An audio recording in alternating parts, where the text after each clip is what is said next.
how did you feel while communicating with those innocent hearts which have great dreams, great things in things? What message would you like to give, and how did you feel? I have felt an entirely new experience today interacting with these children. No child is a poor child or a rich child. A child is a child, and every child has dreams.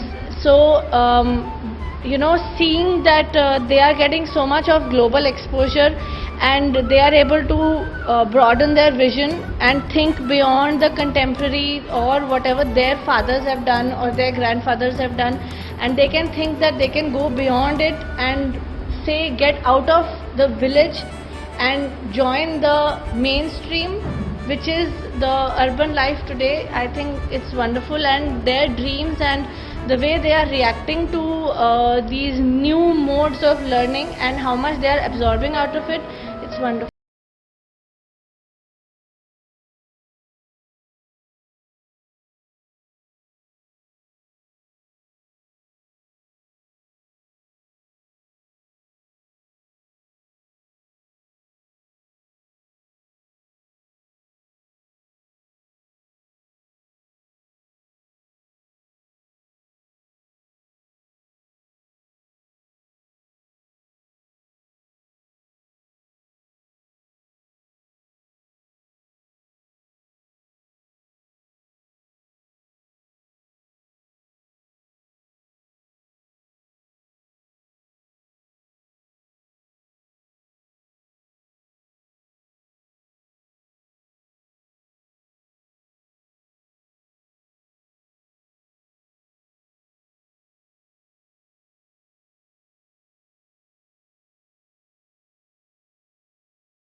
Nearly 15 countries representatives are gathered in Florida on behalf of Maharashtra from India.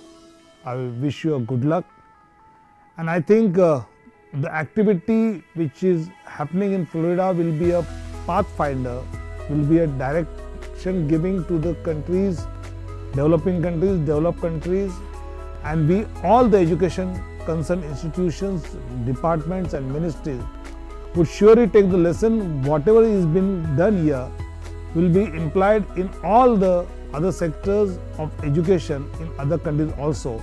So I think you all will come out with the best solutions there, and which will help us, the poorest people who are staying in village, who are staying in rural areas, but who can be delivered the academic excellence. So thanks a lot.